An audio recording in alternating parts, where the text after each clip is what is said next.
Le damos la más cordial bienvenida a cada uno de los hermanos que ya están conectaditos con nosotros. Vamos a iniciar, y es teniendo la oración de apertura. Querido Padre Celestial, Dios de eterna bondad, de rica y de abundantes misericordias, delante de tu divina presencia estamos, Señor. Te adoramos y te exaltamos porque solo tú eres digno de toda honra y de toda gloria. Señor, ¿a quién iremos? ¿A dónde iremos? Si solamente en ti hay palabras de vida eterna. Gracias por esta preciosa oportunidad que nos concedes una vez más, Señor. Perdona nuestros pecados, faltas y errores cometidos delante de ti, pues ante tu presencia no hay hombre que no peque. Pecamos en pensamientos, pecamos en palabras, pecamos en acciones. Considera, Señor, nuestra humana fragilidad y ayúdanos cada día más a ser transformados, a ser renovados en ti, Señor. Bendice cada país que ya está conectado para escuchar a la lectura diaria de tu palabra. Te presentamos los hermanos que están desde los Estados Unidos, desde Alemania, desde Panamá, desde Chile, Señor, que en ellos se pueda cumplir esa promesa escrita en tu palabra, porque así como desciende del cielo la lluvia y la nieve y no vuelve allá, sino que harta la tierra y la hace producir, y da simiente al que siembra y pan al que come. Así será tu palabra que sale de tu boca, no volverá a ti vacía, sin antes hará lo que tú quieras, y será prosperado en aquellos a quienes la has enviado, Señor. Cada uno de los oyentes que pueda recibir bendición del cielo, pues sabemos que tu palabra es viva y es eficaz. Quédate con nosotros, Señor, te necesitamos. En el dulce nombre de Jesús te lo he suplicado y en él te doy las gracias. Amén. Bueno, listo, preparados para emprender nuestro viaje en esta oportunidad. Vamos a tener la lectura del libro del profeta Miqueas, el capítulo 4. Escuchemos atentamente. Miqueas capítulo 4. Y acontecerá en los postreros tiempos que el monte de la casa de Jehová será constituido por cabecera de montes, y más alto que los collados, y correrán a él pueblos. Y vendrán muchas gentes, y dirán, venid, y subamos al monte de Jehová, y a la casa del Dios de Jacob, y enseñarános en sus caminos, y andaremos por sus veredas, porque de Sión saldrá la ley, y de Jerusalén la palabra de Jehová. Y juzgará entre muchos pueblos, y corregirá fuertes gentes, hasta muy lejos, y martillarán sus espadas para asadones, y sus lanzas para hoces. No alzará espada gente contra gente, ni más se ensayarán para la guerra. Y cada uno se sentará debajo de su vid, y debajo de su higuera, y no habrá quien amedrente, porque la boca de Jehová de los ejércitos lo ha hablado. Bien que todos los pueblos anduvieren, cada uno en el nombre de sus dioses. Nosotros con todo andaremos en el nombre de Jehová nuestro Dios, para siempre y eternalmente. En aquel día, dice Jehová, juntaré la coja, y recogeré la amontada, y a la que afligí. Y pondré a la coja para sucesión, y a la descarriada para nación robusta, y Jehová reinará sobre ellos en el monte de Sión, desde ahora y para siempre. Y tú, oh torre del rebaño, la fortaleza de la hija de Sión vendrá hasta ti, y el señorío primero, el reino vendrá a la hija de Jerusalén. Ahora, ¿por qué gritas tanto? ¿No hay rey en ti? ¿Pereció tu consejero, que te ha tomado dolor como de mujer de parto? Duélete y gime, hija de Sión, como mujer de parto, porque ahora saldrás de la ciudad y morarás en el campo, y llegarás hasta Babilonia. Allí serás librada, allí te redimirá Jehová de la mano de tus enemigos. Ahora empero se han juntado muchas gentes contra ti, y dicen, sea profanada, y vean vuestros ojos su deseo sobre Sión. Mas ellos no conocieron los pensamientos de Jehová, ni entendieron su consejo, por lo cual los juntó como gavillas en la era. Levántate y trilla, hija de Sión, porque tu cuerno tornaré de hierro y tus uñas de metal, y desmenuzarás muchos pueblos, y consagrarás a Jehová sus robos y sus riquezas al Señor de toda la tierra. Bueno, comenzamos entonces a leer este hermoso capítulo que por supuesto es bastante conocido. Tenemos acá en estos primeros 5 versículos, es un pasaje conocido del Antiguo Testamento, bastante conocido, y tiene varias maneras de interpretar. Es decir, hay varios grupos de creyentes que lo interpretan de distintas maneras. Y bueno, obviamente la profecía da a conocer realidades de los últimos tiempos, pero hasta qué punto debe ser tomado literalmente no es algo que está completamente claro. Sin embargo, podemos captar su esencia y es el surgimiento de el mundo sometido a la autoridad de Dios. En cuanto al cumplimiento de la esencia de esta profecía, sabemos por el concepto del reino de Dios que nos ofrece el Nuevo Testamento que mucho de este proceso ya está en marcha gracias a la aproximación del reino a través del ministerio de la Iglesia, puesto que la invitación a escuchar palabra de Dios es emitido por la Iglesia que fue comisionada por nuestro Señor Jesucristo a llevar esta gloriosa verdad al mundo entero. Y también pues nos damos cuenta entre el versículo 1 y 2 que habla del monte de la casa de Jehová, puede considerarse una referencia al reino espiritual, pues Miqueas dice que vendrán en los postreros tiempos, y sabemos que este término de los postreros tiempos es un término que se refiere a la época venidera del Mesías. Unos 700 años después de Miqueas, la ley, recordemos que la ley significa aquí instrucción o enseñanza y no es un término técnico para referirse al código mosaico. Hay que aclarar eso. Cuando nos dice en el versículo 5 que andar cada uno en el monte de su Dios, esto alude a la identificación que se ha producido con esa deidad. Como los seres humanos pues dependen de sus dioses, tratan de imitarlos y no se avergüenzan de asociar sus nombres a ellos o confesarse sus seguidores.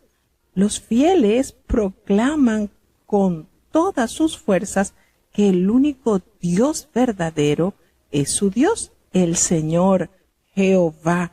Por supuesto, este versículo constituye un enérgico recordatorio de lo que está por venir del futuro, porque la gente, aún en nuestros tiempos, tiene otros dioses que no es el Dios todopoderoso, Jehová de los ejércitos, el Dios de Abraham, de Isaac y de Israel. Nos hace referencia en el versículo 8 sobre la hija de Sión, y pues no se trata de un tercer personaje como si existiese un Dios, un Sión y una misteriosa hija que descendiese de Sión. No, la propia Sión se representa como la hija de Dios. Sión era la colina que en Jerusalén constituía el lugar favorito de David y el lugar de su morada real. Al sustituir el todo por la parte más gloriosa de la ciudad, Sión llegó a representar a toda Jerusalén. Bueno, como tenemos ese himno hermoso de nuestro himnario, a Sión caminamos, ¿verdad? Entonces tenemos aquí una breve explicación sobre lo que representa esta expresión, la hija de Sión. También se hace referencia en el versículo 10 sobre Babilonia, que en el tiempo de Miqueas se hallaba aún bajo el dominio de Asiria. Estaba a unos 900 kilómetros al este de Judá, cruzando el desierto que se extiende por el moderno Irak. La profecía de Miqueas sobre la deportación de Judá a Babilonia se cumplió en el año 586 a.C. y la profecía sobre su liberación o redención mencionada aquí también en este capítulo se cumplió en las 3 etapas que consumió el retorno del remanente. El primer grupo, pues, en el año 538 a.C., y esto fue en tiempos del monarca persa Ciro. Recordemos que se mencionó bastante sobre este monarca en el libro del profeta Isaías. Más de 100 años antes de que Ciro naciera, ya Jehová le había anunciado a su pueblo por boca del profeta Isaías que este rey, quien también es nombrado ungido, iba a permitir que su pueblo retornase a Jerusalén, bajo la dirección de Set-Basar, Zorobabel y Jesúas, Esdras, como nos lo dice Esdras 1 y 6. Y el segundo grupo, que retornó en el año 485 a.C. bajo la dirección del escriba Esdras. También nos damos cuenta que en ese tiempo contemporáneo, por supuesto, a Nehemías, quien fuese copero del rey Artajerjes. Así que nos damos cuenta cómo el Señor pronuncia sus planes por boca de los profetas, y estos a su vez lo anuncian, demostrando así la veracidad y la credibilidad que tiene la palabra de Dios en nuestras vidas. También se habla de Sión en el versículo 13, que representa en este versículo: levántate y trilla, hija de Sión. Está representada como un animal de presa con cuernos de hierro y uñas de bronce. Las naciones serán desmenuzadas por ella. Quien consagrará el botín así obtenido a Jehová, y su cumplimiento tuvo lugar en parte durante el siglo II a.C., bajo la influencia de los macabeos. ¿Qué significan macabeos? Martillos, los cuales purificaron el templo y conquistaron la independencia frente a las naciones vecinas, y el cumplimiento de los demás queda pendiente en lo porvenir. Nos damos cuenta cómo el Señor anuncia de una manera constante los planes que se realizarán no solamente en el entorno de su pueblo, de su nación, de Jerusalén, sino también en el mundo entero por boca de sus profetas. Vamos a seguir avanzando hacia el siguiente capítulo de el libro del profeta Miqueas, capítulo 5.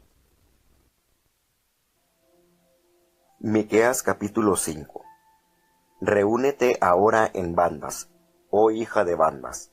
Nos han sitiado, con vara herirán sobre la quijada al juez de Israel.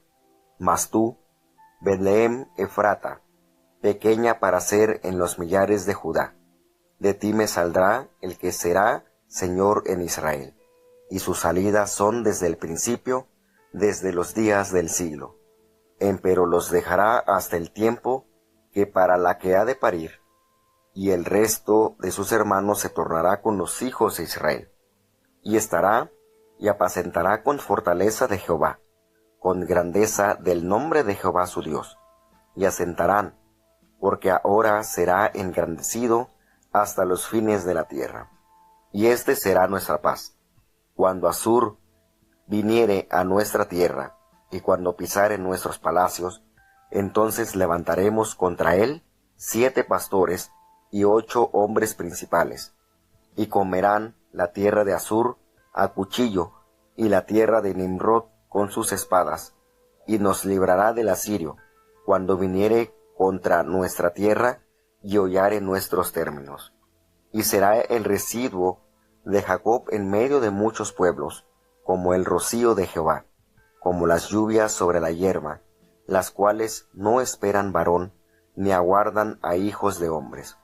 Asimismo será el resto de Jacob entre las gentes, en medio de muchos pueblos, como el león entre las bestias de la montaña, como el cachorro de león entre las manadas de las ovejas, el cual si pasare, y hollare, y arrebatare, no hay quien escape. Tu mano se alzará sobre tus enemigos, y todos tus adversarios serán talados. Y acontecerá en aquel día, dice Jehová, que haré matar tus caballos de en medio de ti, y haré destruir tus carros. Haré también destruir las ciudades de tu tierra, y arruinaré todas tus fortalezas. Asimismo destruiré de tu mano las hechicerías, y no se hallarán en ti agoreros. Y haré destruir tus esculturas y tus imágenes de en medio de ti, y nunca más te inclinarás a la obra de tus manos. Y arrancaré tus bosques de en medio de ti, y destruiré tus ciudades. Y con ira y con furor haré venganza en las gentes que no escucharon. Bueno, seguimos avanzando en este capítulo 5 y nos damos cuenta en este capítulo que el triunfo del pueblo de Dios sobre las naciones tiene un gran camino que recorrer aún. Y bueno, este versículo, el versículo 1, indica que surgirán dificultades tanto en lo inmediato, como la invasión de Sennacherib, como en el futuro. Y el futuro sitio comenzó en tiempos del general romano Tito y finalizó cuando Jerusalén cayó en sus manos precisamente en el año 70 después de Cristo. Cuando hace referencia a hija de guerrero, sugiere hija de tropel, al juez de Israel. Y esta referencia a Ezequías histórico, pero también puede ser comprendido como una profecía mesiánica, porque leemos en el Antiguo Testamento que los soldados golpearon a Jesús en la cabeza con una caña, como lo revela el libro de Marcos capítulo 15, versículo 19. Y en este versículo 2, bastante conocido, pues tiene conexión directa con el Evangelio de San Mateo, nos hace alusión a Belén. Belén significa la casa del pan y es el sitio natal de la dinastía davídica. Muchos judíos contemporáneos de Jesús consideraban esto una señal mesiánica y creían que el Mesías nacería en Belén. Por supuesto, esto lo toma a consideración el evangelista Mateo y lo recuerda en el capítulo 2, versículos 5 y 6, como una manera de corroborar a todos los judíos que efectivamente en Jesús se cumplió esta promesa. Y cuando hace mención de Belén de Efrata, y es un término, por supuesto, comparable, este término en nuestros días al nombre de un distrito e incluso el de un pueblo.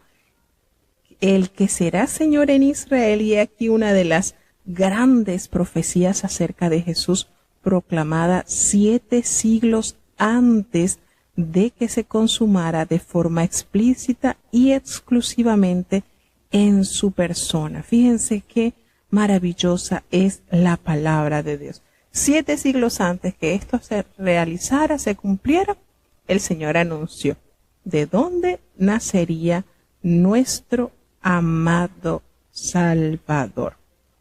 Entonces, esto, por supuesto, nos da a entender que desde el principio de los días de la eternidad, aunque la línea del Mesías podía ser trazada hacia atrás hasta su antecesor David, sus raíces se remontan hasta la eternidad. Así que nos damos cuenta cómo el Señor todo lo va tejiendo, el Señor no improvisa, y eso es lo maravilloso de estar sumamente confiados en sus manos. En el versículo 3 nos hace la referencia sobre lo que ha de dar a luz, y esta alusión al nacimiento del Mesías. El pueblo de Judá permanecería en manos enemigas hasta que naciera el Mesías. Entonces el resto de sus hermanos se volverán con los hijos de Israel. Nótese aquí cómo se combina la deidad y la humanidad en el versículo 4. Y él estará y apacentará con poder de Jehová, con grandeza del nombre de Jehová su Dios, y morarán seguros, porque ahora será engrandecido hasta los fines de la tierra. Entonces, notamos en este versículo 4 cómo se combinan su deidad, su humanidad, comparte la grandeza del nombre de Jehová, la deidad, y aún así posee plena humanidad y se dirige a su Dios. Y morarán. Esta cláusula no está completa en la frase, en él está implícita. Nos damos cuenta que en los versículos 5 y 6, estos versículos siembran en Israel una hermosa esperanza de triunfo sobre Asiria. Israel será conducido a la victoria por el propio Dios y nos librará del asirio, dice en el versículo, y por un número indefinido de otros seres, 7 pastores y 8 hombres principales.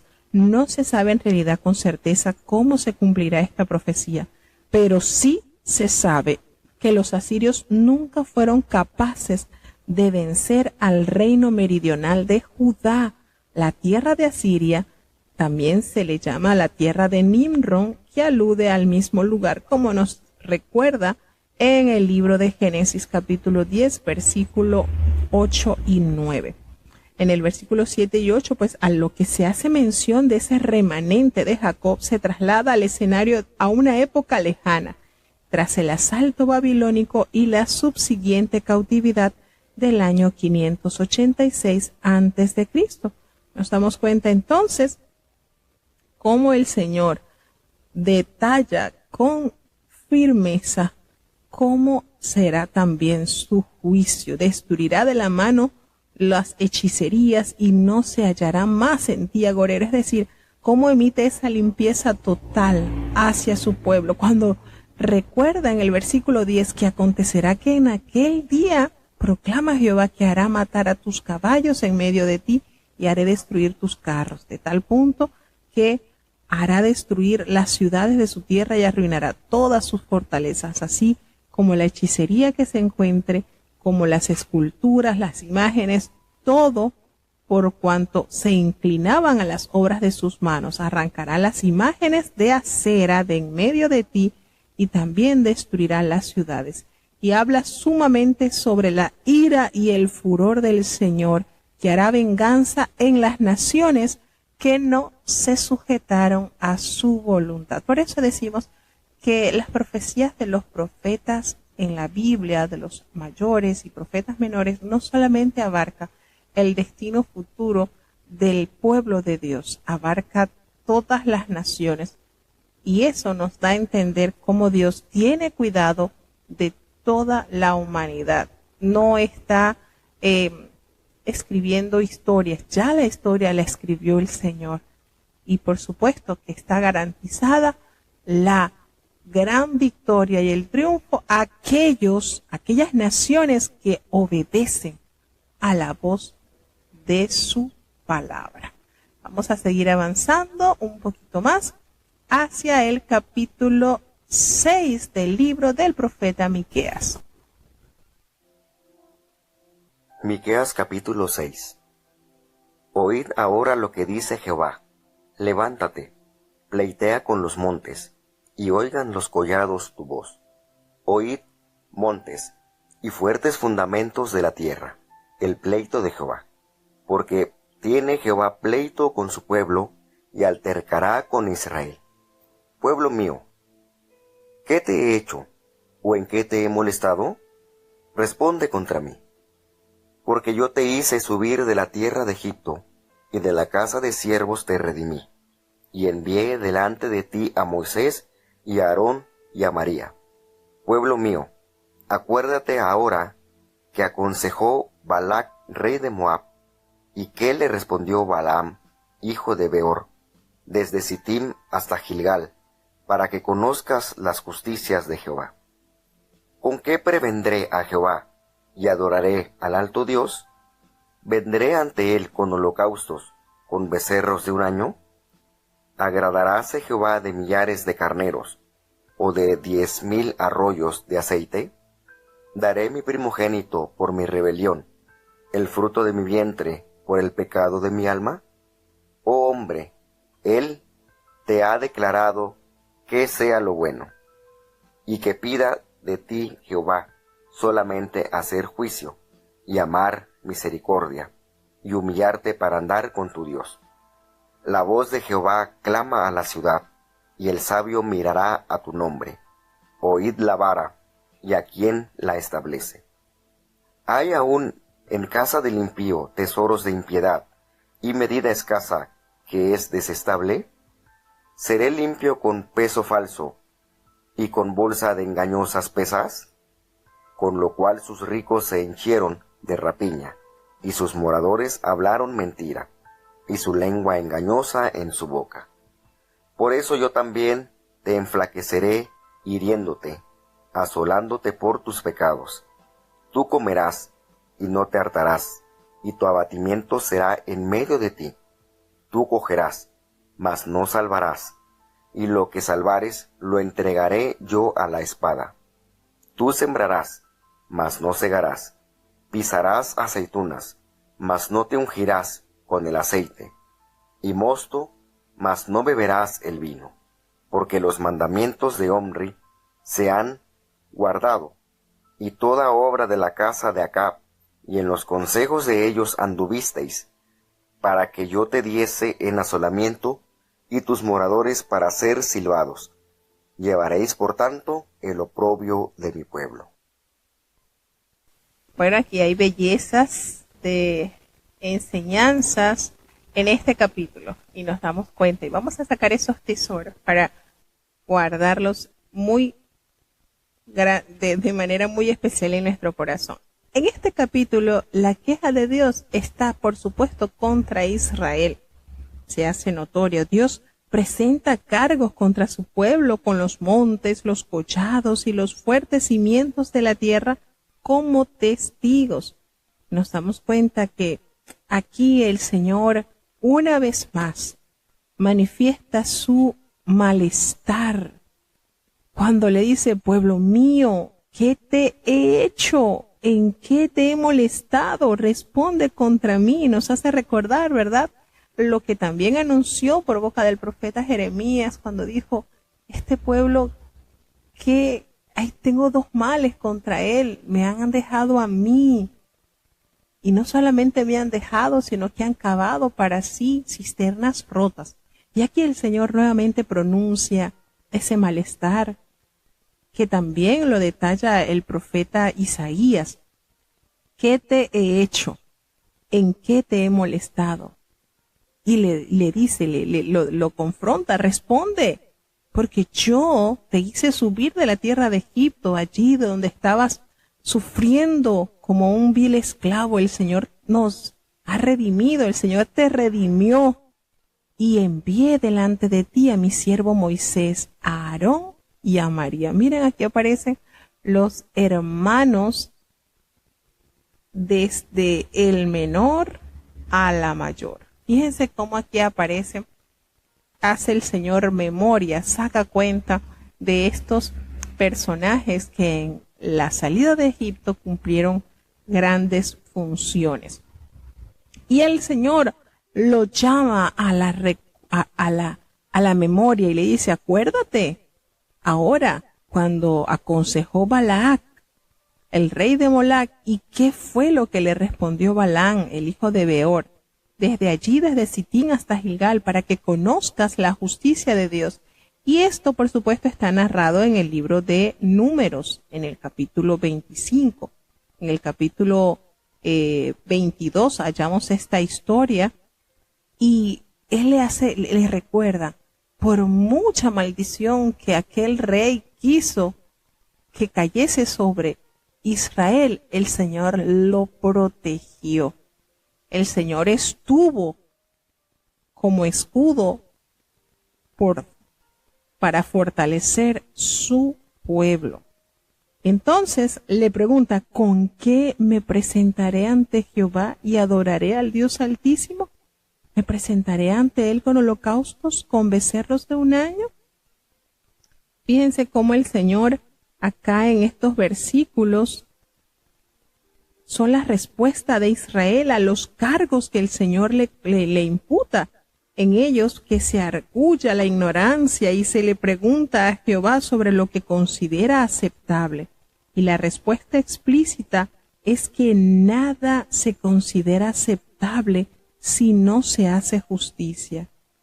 Se debe amar la misericordia y se debe aceptar la voluntad de Dios. Es decir, si no se mantiene una correcta relación con Dios y con el prójimo. Fíjense cómo aquí se presenta esto hermoso cuando dice: ¿se agrada Jehová de millares de carneros o de 10,000 arroyos de aceite?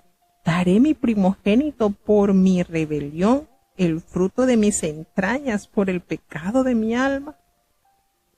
Y el Señor le dice: oh hombre, Él te ha declarado lo que es bueno. ¿Y qué es lo que pide de ti el Señor? Y aquí está la respuesta sublime de Dios. Solamente hacer justicia, amar misericordia, humillarte ante tu Dios. No quiere holocaustos, sacrificios, si tu corazón está alejado del amor de Dios. Esa misericordia, esa compasión, esa piedad, esa clemencia, ese amor intenso, esa ternura que debe ser manifestado por sus hijos en todo momento. El amor hacia Dios de nuestra parte no debe estar condicionado. Bueno, si el Señor me da lo que yo le pido, yo le serviré. No. El amor hacia Dios debe estar totalmente relacionado por el solo hecho de habernos manifestado su perdón. Y eso lo hemos alcanzado a través de la reconciliación de nuestro amado Salvador. Entonces, hermanos, esto versículo, esto que el Señor responde a su pueblo, solamente te estoy pidiendo que hagas justicia, que ames, que tengas misericordia y que sepas estar humillado ante tu Dios. Qué difícil, ¿verdad?, para el hombre llegar a este nivel. Sin embargo, en algunas ocasiones la idea principal nos lleva, por supuesto, a la fidelidad.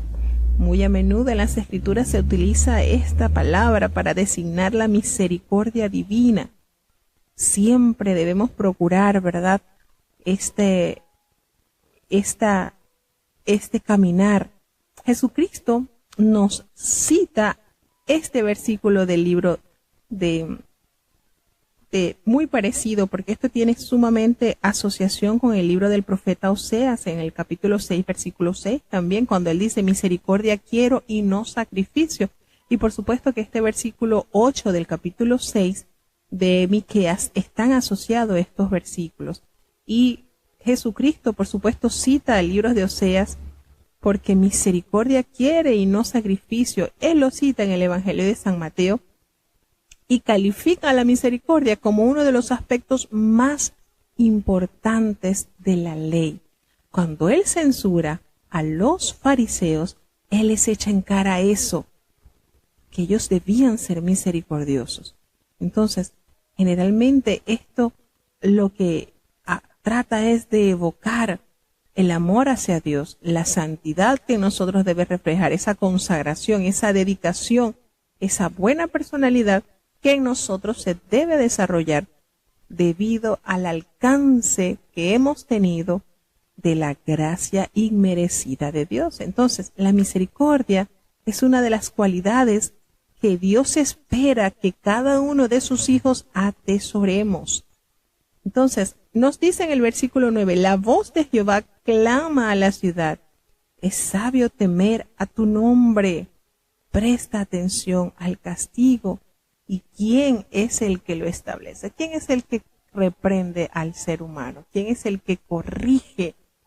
¿Quién es el que lleva la vara de la corrección para nuestra bendición? Hay aún en casa del impío aquellos tesoros de impiedad y esa medida escasa que es detestable a los ojos de Dios. ¿Ustedes creen que por eso el Señor dará por inocente al que tiene balanza falsa y al que tiene bolsas de pesas engañosas? Esos se le demanda a los ricos que haya en ellos integridad. Y aquí les habla de que han colmado de rapiña y sus moradores se han llenado de mentira y sus lenguas han producido engaño en su boca. Entonces, este pasaje también muestra lo inadecuado de todo el sistema de sacrificios si el ritual no va acompañado de una fe obediente. Eso es como que si usted eleva a Dios, se presenta haciendo una cadena de ayunos, pero usted no tiene ese sentir puro hacia Dios. Solamente viene a ser un sacrificio más. Entonces, la realidad que Dios quiere esperar es una reacción moral de un pueblo vinculado a Él por su pacto. Los rabinos estudiaban la ley y hallaron en ella 613 preceptos, nada más y nada menos. Y en el Salmo 15, todos aparecen reducidos a 11 principios y en Isaías 33:15 a 6 mandamientos. Pero hallaron que aquí se les condensa en 3.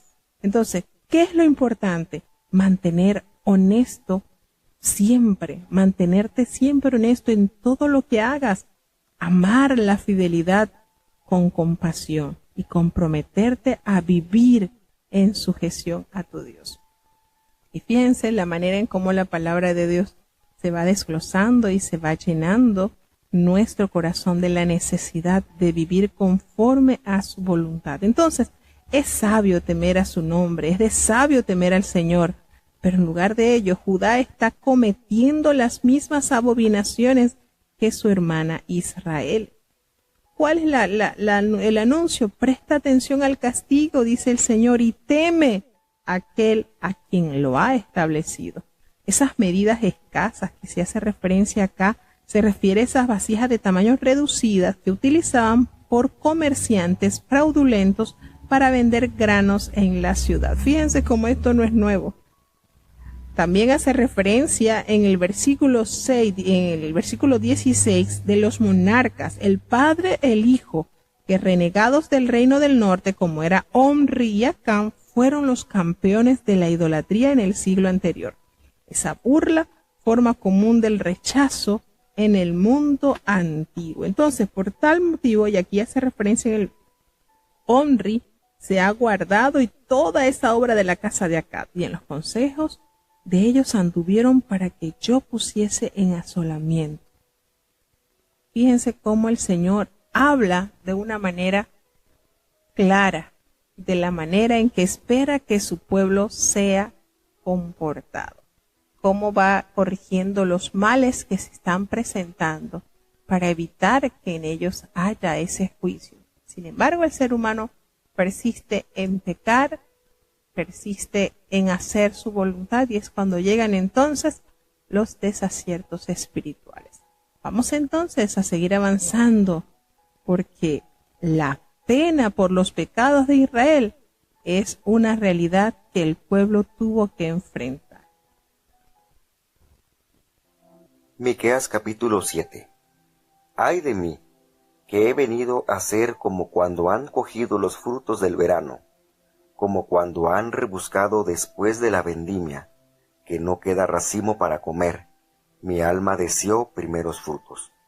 Faltó el misericordioso de la tierra, y ninguno hay recto entre los hombres. Todos acechan a la sangre, cada cual arma red a su hermano, para completar la maldad con sus manos. El príncipe demanda, y el juez juzga por recompensa, y el grande habla el antojo de su alma, y lo confirman. El mejor de ellos es como el cambrón, el más recto como zarzal. El día de tus atalayas, tu visitación, viene, ahora será su confusión. No creáis en amigo, ni confiéis en príncipe. De la que duerme a tu lado, guarda, no abras tu boca. Porque el hijo deshonra al padre, la hija se levanta contra la madre, la nuera contra su suegra, y los enemigos del hombre son los de su casa. Yo empero a Jehová esperaré al Dios de mi salud, el Dios mío me oirá. Tú, enemiga mía, no te huelgues de mí, porque aunque caí, he de levantarme. Aunque more en tinieblas, Jehová será mi luz. La ira de Jehová soportaré, porque pequé contra él. Hasta que juzgue mi causa y haga mi juicio, él me sacará a luz. Veré su justicia. Y mi enemiga verá, y la cubrirá vergüenza, la que me decía, ¿dónde está Jehová tu Dios? Mis ojos la verán. Ahora será hollada como lodo de las calles. El día en que se edificarán tus muros, aquel día será alejado el mandamiento. En ese día vendrán hasta ti desde Asiria y las ciudades fuertes, y desde las ciudades fuertes hasta el río, y de mar a mar, y de monte a monte. Y la tierra con sus moradores será asolada por el fruto de sus obras. Apacienta tu pueblo con tu cayado, el rebaño de tu heredad, que mora solo en la montaña, en medio del Carmelo, pascan en Basán y Galaad, como en el tiempo pasado. Yo les mostraré maravillas como el día que saliste de Egipto. Las gentes verán y se avergonzarán de todas sus valentías. Pondrán la mano sobre su boca, ensordecerán sus oídos. Lamerán el polvo como la culebra, como las serpientes de la tierra. Temblarán en sus encierros. Despavorecerán de Jehová nuestro Dios, y temerán de ti. ¿Qué Dios como tú, que perdonas la maldad y olvidas el pecado del resto de su heredad? No retuvo para siempre su enojo, porque es amador de misericordia. Él tornará, Él tendrá misericordia de nosotros. Él sujetará nuestras iniquidades y echará en los profundos de la mar todos nuestros pecados. Otorgarás a Jacob la verdad y a Abraham la misericordia, que tú juraste a nuestros padres desde tiempos antiguos. Bueno, y como hemos visto durante todos los escritos del Antiguo Testamento, hay tanta conexión con el Nuevo Testamento, y aquí hay versículos que también los recordó nuestro amado Señor Jesús. Bueno, nos damos cuenta cómo comienza este capítulo con ese ay de mí, ese ay. Y el profeta viene buscando evidencia de lealtad y santidad, pero lamentablemente no encuentra nada. Estoy como cuando han recogido los frutos del verano, pues como cuando han rebuscado después de la vendimia y no queda nada, no queda ningún racimo para comer. Mi alma deseó esos primeros frutos. Fíjense qué manera de expresar la búsqueda constante, pero el fallido a encontrar esa lealtad, esa santidad que debe ser una de las características más sobresalientes del pueblo del Señor. Entonces, nos hace referencia que aquí en su pueblo, estamos hablando de su pueblo, faltó la misericordia de la tierra. No hubo nadie, ninguno recto entre los hombres. Todos acechan por sangre, cada cual está armando la manera de hacer fraudulento, de hacer maldad a sus hermanos, para completar la maldad con sus manos, y el príncipe también pide y el juez también reclaman recompensa, es decir, soborno, impiedad, maldad, y el grande habla el antojo de su alma y lo confirma. Es decir, hay una degradación moral, ética, espiritual en el pueblo que abarca desde las principales personas que deben velar por el orden, como por los que están más abajito. Es decir, por eso el profeta hace alusión y dice, lo buscamos, pero no encontramos a nadie. No hubo realmente el personal solicitado por el Señor. Entonces, y hace la referencia que el mejorcito de ellos era como un espino y era más recto como un zarzal, imagínense, y el día de su castigo viene. Así lo han anunciado sus atalayas. ¿Quiénes son sus atalayas? Por supuesto, los profetas que Jehová enviaba con el mensaje claro de la verdad. Entonces, nos damos cuenta cómo en este capítulo, el que anunciaban sus atalayas, este es el día del Señor, está predicho por los profetas, y atalaya significa examinar. No creáis en amigos, dice en el versículo 5, no creáis en amigos ni confiéis en los príncipes de los que duerme a tu lado, cuídate, no abras tu boca. Imagínense todo esto que está haciendo el anuncio, cuídate de la que duerme a tu lado. Y hace la referencia en el versículo 6, porque el hijo deshonra al padre y la hija se levanta contra la madre, la nuera contra su suegra, y los enemigos del hombre son los de su casa. Y por supuesto, Esto tiene tanta conexión con lo que también escribió, porque esto lo habló Jesucristo precisamente en el Evangelio de San Mateo, capítulo 10, versículo 21. Esto lo trae a memoria Jesucristo. No creáis en amigos, no se trata de un principio universal, sino de un consejo para ser expresadamente aplicado en estos tiempos de apostasía en los cuales nada parece confiable. Jesús indicó que los conflictos que se avecinaban para su pueblo podían describirse con estas palabras utilizadas por el profeta Miqueas, como lo dijo en el Evangelio de San Mateo en el capítulo 10 del versículo 35 al 36. Y él hizo énfasis también en la división de las familias como el resultado de las distintas actitudes que se asumiesen en la fe.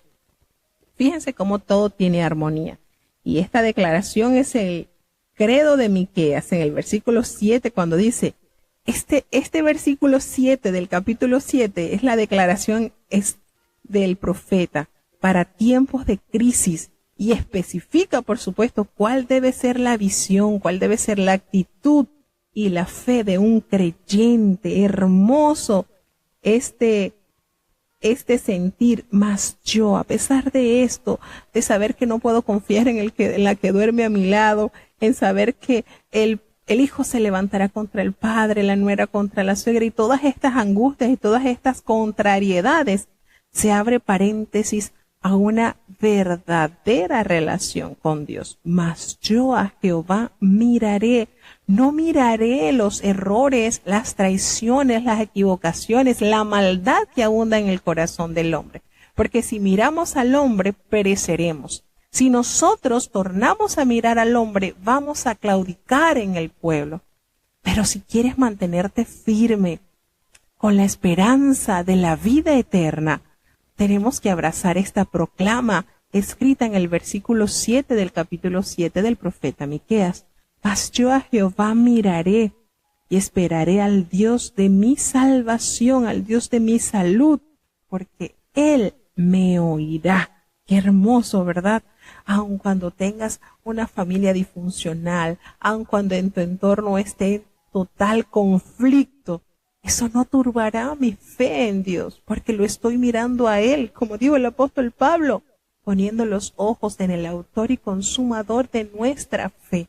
Qué hermoso es tener esa certeza de que a nosotros no nos ha escogido el hombre, nos ha escogido Dios para una herencia incorruptible. Y volvemos y recordamos, no debemos tener una fidelidad condicionada. Si el Señor me da esto, yo le sigo. No. Tener esa firmeza como la mantuvo Job. Aunque me maten, en Él esperaré. Aunque me maten, yo seguiré esperando en Él. Esa firmeza que tuvo el apóstol Pablo. ¿Quién me va a separar del amor de Dios? Hambre, tribulación, pestilencia, desnudez. Nada de ni lo presente ni lo porvenir, nada. ¿Por qué? Porque tenía muy claro esta consigna que nos regala el profeta Miqueas. Mas yo a Jehová miraré. Qué hermoso, hermanos, aguardar en Dios, confiar en Dios, ser paciente, anticiparse siempre a su voluntad. Por supuesto, esto es la maravillosa gracia que Dios nos da en esperar. Recordemos con cuánta capacidad los grandes siervos de Dios esperaron en su voluntad. Entonces, ¿qué nos toca a nosotros? Confiar, aguardar en el Señor, esperar firme en su misericordia, pues la salvación y el rescate viene de Él. Mientras nosotros esperamos, no debemos tomar las cosas en nuestras propias manos, no debemos angustiarnos, no debemos evadir el plan de Dios, debemos esperar. Entonces, la maravillosa expresión de este versículo debe ser uno de nuestros estándares. Y esa es la actitud apropiada de alguien que se arrepiente y experimenta un avivamiento personal. Cuando dice, tú, enemiga mía, no te alegres de mí porque, aunque caí, me levantaré. y aunque more en tinieblas, Jehová será mi luz. Está hermoso, ¿verdad? Estos versículos 8 y 9. Esa debe ser la actitud apropiada de alguien que cayó, que se resbaló, pero que está experimentando una oportunidad de restauración. Y quien habla aquí es yo, es el pueblo de Dios, y expresa su confianza en Dios y su comprensión de que el sufrimiento se debe a su pecado. Y eso es lo más hermoso. Miren, qué lindo es encontrarse una persona que aunque está en pecado, no le echa la culpa a una tercera persona, o a los dirigentes, o a X o Y, no. Es esa el resultado por haber dudado, por haber flaqueado. La ira de Jehová soportaré, porque pequé contra él hasta que juzgue mi causa y haga mi justicia. Él me sacará a la luz y yo veré su justicia. Qué hermoso, ¿verdad? Estos versículos están de una hermosura. Y en el versículo 11, pues en este contexto el día puede que se refiera al tiempo de la victoria y la reconstrucción de Jerusalén tras un largo periodo de desolación. Cuando nos dice en el versículo 12, en este día vendrán hasta ti desde Asiria y las ciudades fortificadas, y desde las ciudades fortificadas hasta el río, y de mar a mar, y de monte a monte, sugiere toda la región, todo desde el Mediterráneo hasta el Golfo Pérsico, desde el monte Sinaí hasta el monte Hermón. Y nos damos cuenta en el versículo 15 y 17 que esta profecía de los milagros extraordinarios que ocurrirán, como cuando el éxodo del pueblo de Israel se entiende mejor el propio poder. Esa comparación tendrá un efecto psicológico devastador para ella y figuras representativas de naciones, los gentiles, que se humillan ante la manifestación del poder de Dios. Son el centurión romano, como por ejemplo, ¿verdad? Nos damos cuenta en el versículo 15 cuando dice, yo les mostraré maravillas como el día que saliste de Egipto. Las naciones verán y se avergonzarán de todo su poderío, porque pondrán la mano sobre su boca y ensordecerán sus oídos. Entonces nos damos cuenta cómo el pueblo de Dios, ¿verdad?, pasa también a ser extendido hacia el pueblo gentil, como vemos en las manifestaciones que Dios también entregó a aquellos que no eran del pueblo gentil, como el centurión romano, como lo detalla el Evangelio de San Lucas, como Simón el samaritano, como Cornelio, como el pueblo de Listra, como los magistrados de la ciudad de Filipos, y así el gobernador Festo también, y esos 275 hombres que viajaban junto con Pablo a bordo en un barco. Nos damos cuenta cómo Dios extiende su manto y su gracia hacia todas las naciones. Y en el versículo 18 al 20, que Dios como tú, que perdonas la maldad y olvidas del pecado del remanente de tu heredad, qué hermosa declaración, no retuvo para siempre su enojo, porque Él se deleita en misericordia. En su misericordia se deleita y Él volverá a tener misericordia de nosotros, de tal manera que sepultará todas nuestras iniquidades y las echará en lo profundo de la mar, de todos nuestros pecados. ¡Qué preciosa promesa! El nombre hebreo de Miqueas sirve para construir un juego de palabras. ¿Quién como Jehová? O sea, ¿quién como Jehová? Es el nombre genérico de Dios y equivale a su nombre personal.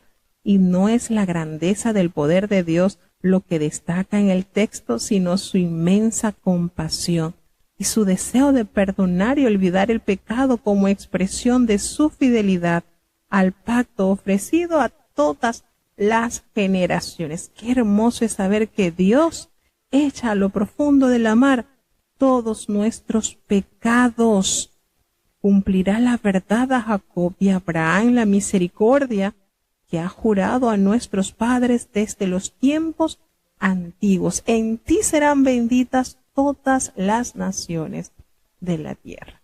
¿Qué les parece la hermosa manera en que cierra este precioso capítulo y este libro? Siempre esa nota hermosa de esperanza. ¿Lo han notado?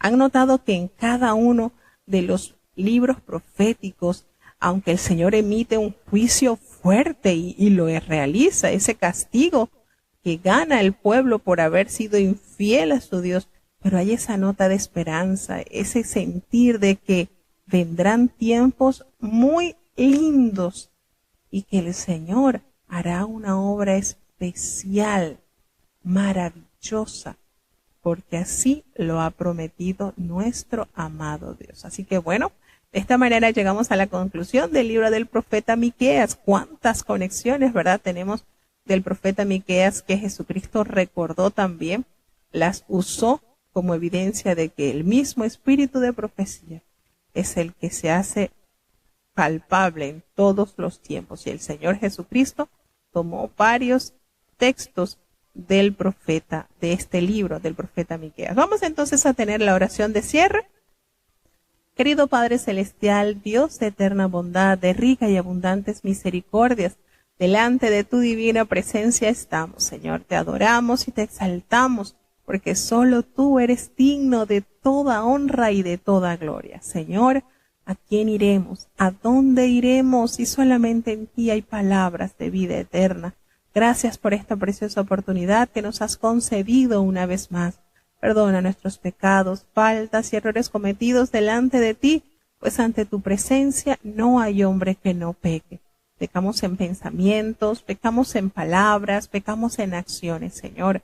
Considera nuestra humana fragilidad y ayúdanos cada día más a perseverar en ti, Señor, que podamos mirarte y confiadamente esperar en tu santa y bendita voluntad. Gracias por esta preciosa oportunidad de tener a los hermanos conectados desde los Estados Unidos, desde República Dominicana, Señor, desde Alemania, desde Colombia, desde México, así como desde Chile y Panamá. Gracias por esta preciosa oportunidad, Dios mío. Bendice y guarda a cada oyente. Te presentamos la niñez de tu iglesia. Bendice a los niños que asisten a las escuelas sabáticas.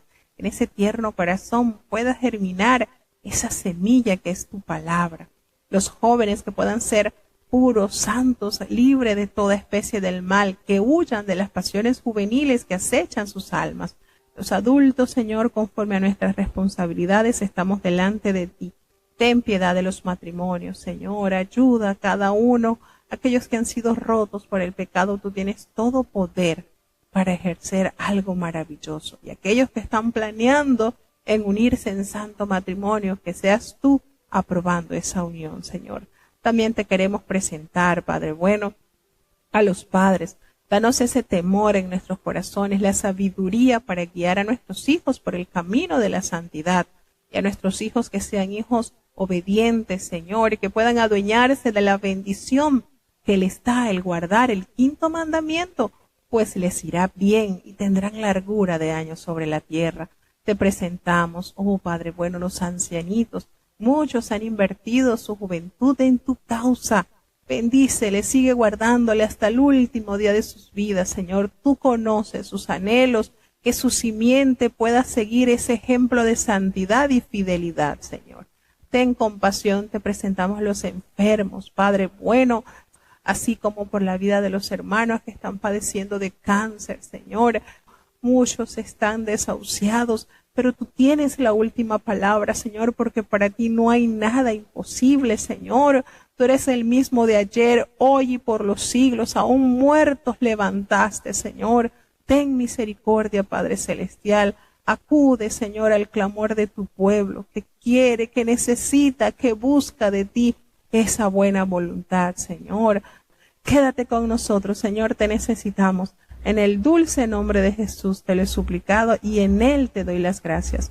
Y ahora te pedimos, Señor, que el bendito amor de Dios, la gracia y la paz de nuestro Señor y Salvador Jesucristo, la compañía y la comunión de tu Espíritu Santo, quien es nuestro eterno consolador, sea con cada uno de tus hijos, nos guarde desde ahora y para siempre. Amén.